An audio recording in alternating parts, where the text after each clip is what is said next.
Salut, salut, salut. Alors pour ceux qui ne me connaissent pas, je m'appelle Daniel et ça fait maintenant 4 mois que je suis papa. Et je vais vous parler de mon expérience en tant que père, en tant qu'homme, homme d'une belle femme, de la 8e merveille du monde. Vous connaissez. Ouais, j'entends souvent dire que les pères ils sont pas importants ou les hommes ne sont pas importants pendant la grossesse ou des choses comme ça. Et moi, je vais donner mon expérience. Alors, tout d'abord, l'annonce de la grossesse. Comment se passe l'annonce? Comment on se sent quand ta fiancée ou ta go ou ta femme, elle t'annonce que tu vas être père? Déjà, il y a un truc. Il y a un truc qui se passe en toi, genre c'est inexplicable, tu peux pas, moi je peux pas l'expliquer en tout cas.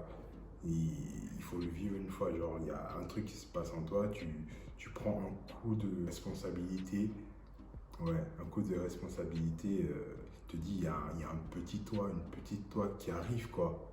Sur le coup, tu es très content, tu es content pour ta fiancée aussi, tu es content pour toi et pour le petit ou la petite. Après l'annonce de la fiancée, il faut annoncer aussi à la famille, aux proches. Moi perso, madame, elle m'a annoncé le jour de mon anniversaire. Le matin, j'étais couché, tranquille. Elle était dans la salle de bain et j'entends bébé, bébé. Moi, je me réveille, je me dis, ouais, je veux prendre le couteau ou la batte, je sais pas, genre peut-être nous cambriole et tout. Il me dit, je suis enceinte. Elle a le Clair Blue, c'est pas un partenariat, mais bon, vous connaissez, c'est un des tests les plus efficaces. D'abord, elle m'a envoyé une photo, j'étais encore dans les vapes, j'ai pas compris. Elle vient me voir et tout, elle me montre et dit, ah, je suis enceinte. Et c'était marqué 3 plus 3, genre plus de 3 semaines et tout. Donc, c'était. En plus, le jour de mon anniversaire, franchement, c'était la totale. Après, tout ce qui est annonce à la famille, etc., etc., on a les premières démarches administratives. Déjà, si vous n'êtes pas marié, tu dois reconnaître l'enfant. Fait que l'enfant porte ton nom et que tu reconnaisses que c'est toi le père de l'enfant, de madame. Au niveau des Français, il y a la CAF, il y a tout ce qui est déclaration de naissance qu'il faut faire à la CAF et la sécurité sociale aussi, il me semble. De toute façon, lorsqu'on est inscrit au département, moi j'étais dans le département Val-de-Marne, ici 94. On a reçu un calepin avec tout ce qu'il fallait faire pour la CAF, pour la Sécu, pour même après pour tout ce qui est garde d'enfants et tout. On a reçu tout ça, franchement nickel. Trop bien accompagné pour ça. Après, tout ce qui est les premières démarches administratives, là maintenant, la grossesse, elle commence vers les 2, 3 mois, 4 mois de madame. On ne vit plus pour nous. Franchement, moi en tout cas, je ne vivais plus pour moi. Tout c'était madame, mon enfant, madame, mon enfant. Parce que là, le ventre de madame il commence à sortir, il y a des choses qu'elle n'arrive plus à faire et tout. Et c'est toi qui dois le faire. Avec le commencement de la grossesse, on a les petits mots qui commencent. On a le premier mal dont moi j'ai souffert, les sautes d'humeur. Ah, gars, franchement, les femmes, quand vous êtes enceinte, déjà quand vous avez les règles et tout, ouais, il y a des sautes d'humeur, voilà. Mais enceinte, un truc insignifiant, genre, tu peux lui faire mal comme ça, t'as l'impression que t'as fait mal à tout le bras, wesh. Mais bon, il faut être compréhensif, hein, parce que elle a notre bébé dans le ventre, elle commence à se fatiguer, sous les nerfs, le stress et tout, s'énerver pour rien. Et surtout, la nourriture. Manger, ah là là là là là. Si je dois donner un conseil à tous les gars, nourriture, là, manger, faut pas rigoler avec ça. Si une femme enceinte, elle a faim et qu'elle mange pas, genre dans les 5 minutes qui suivent là, allez, soit elle va pleurer de tristesse, Soit elle va pleurer de colère, soit elle va s'énerver, soit elle va être triste. C'est pas de notre avantage, soit triste ou en colère. Donc il faut s'assurer qu'elle mange, qu'elle ait tout. Même si elle veut manger des bonbons, je sais pas, une sauce, un gombo, ou je sais pas, à 4 h du matin, bah, bon. Les femmes aussi, on vous demande d'être compréhensives, hein, parce que demander des sauces gombo à 4 h du matin, ou je sais pas quoi.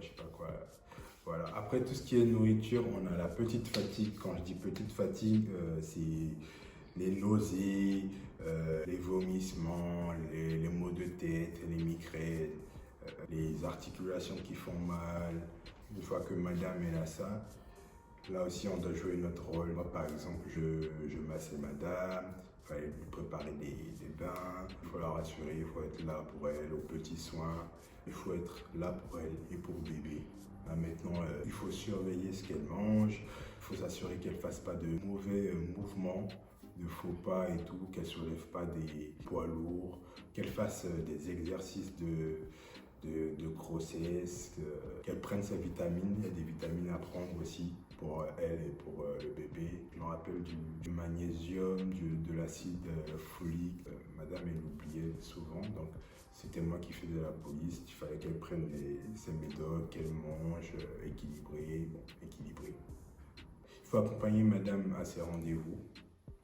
Je sais qu'en France, on a le droit à 3 ou 4 rendez-vous. Je ne veux pas dire de bêtises, donc je vous laisse vous renseigner. Dès maintenant, il faut être là pour bébé. Il faut commencer à lui parler au ventre de madame. Puis vous avez déjà choisi le nom, lui dire son nom, l'appeler par son nom. Il s'apparente à votre voix, à vous tout simplement, parce que vous êtes son père.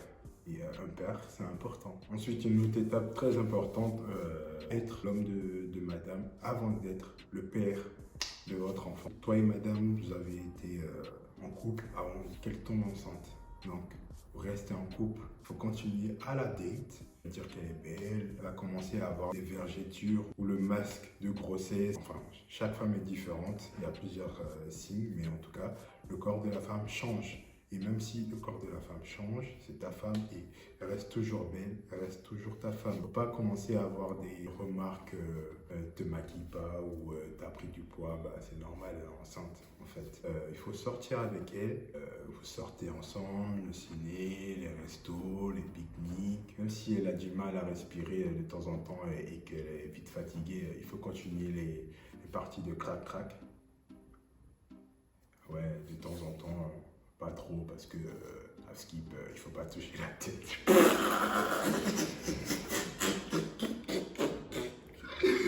Une autre étape, c'est la grande fatigue. À partir du 8e mois, maman, elle commence à être fatiguée. Elle est fatiguée des coups, des insomnies parce que la nuit, bébé, il veut pas dormir. Il donne des coups. Elle est fatiguée d'avoir 3, 4, 5, 6 kilos pour certaines devant elle. Donc à chaque fois qu'elle marche, elle doit être comme ça, c'est vraiment compliqué. Donc elle commence vraiment à être fatiguée. Et là encore, il faut soulager du mieux que vous pouvez. Il faut soulager par des massages, par des petits plats pour elle, par tout ce que vous pouvez faire pour la soulager. En fait, il faut être là. Ma femme elle me demandait de lasser ses chaussures, d'enlever ses chaussures, de mettre ses chaussures. Moi, je comprends pas. Hein. Elle est enceinte, il y a un gros truc devant elle, c'est elle qui veut mettre des bottes qui arrivent à ses genoux. Maintenant, tous les jours, c'est moi qui t'ai enlevé, c'est la mettre. Moi, je comprends. Vraiment, bref. En tout cas, tout ça, c'était un plaisir. Je parle comme ça, mais c'était un plaisir parce que voilà, ça nous rapproche plus qu'autre chose. Là, maintenant, bébé arrive, il faut commencer à préparer ses affaires, sa valise, la valise de maman. Il faut commencer à préparer sa chambre, s'il doit être dans sa chambre, s'il doit avoir une chambre, ou bien s'il a un coin dans votre chambre à vous. Il faut commencer à préparer tout ça, tout ce qui est berceau, cododo, les vêtements, les couches, les lingettes, les produits pour ses toilettes et tout. Moi, je ne vais pas mentir, à un moment, j'étais fatigué parce que elle était fatiguée, j'étais fatigué de surtout voir ma femme comme ça parce que voilà, elle était fatiguée, elle était à bout, on voulait voir le petit aussi, on était fatigué de la grossesse. Franchement, vers la fin, C'est vraiment compliqué, mais il faut toujours être fort parce que c'est nous sommes les hommes et on doit porter notre famille, tout simplement. Quand on se marie, madame prend notre nom, l'enfant prend notre nom, donc c'est nous qui portons notre famille. Donc si on ne le fait pas pendant la grossesse, c'est vraiment un gros échec. Alors pour finir, je veux dire à tous les gars, la grossesse c'est pas du jeu, faire un enfant c'est pas du jeu, c'est du travail. C'est aussi de la fatigue physique, de la fatigue psychologique, parce que tous les petits couacs, les petits stress et tout, tu dois prendre sur toi, tu dois prendre pour toi, parce qu'il faut éviter au maximum que madame, elle stresse. Parce que si elle stresse, elle peut accoucher prématurément, elle peut perdre l'enfant, plein de choses mal peuvent se passer, donc c'est toi qui dois tout prendre sur toi, garder au maximum et être fort pour que cette grossesse se passe bien et même pendant l'accouchement aussi, que l'accouchement aussi se passe bien. C'est la fin de la vidéo, alors si vous avez kiffé la vidéo, lâchez un j'aime, partagez, je reviendrai peut-être, je ne suis pas youtubeur mais il fallait que je fasse cette vidéo là pour, j'espère, aider quelques gars qui vont être pères aux femmes, qui veulent savoir un peu comment ça se passe du côté homme. Si vous voulez que je raconte aussi l'accouchement, comment ça se passe l'accouchement, dites-le en commentaire. Allez, peace!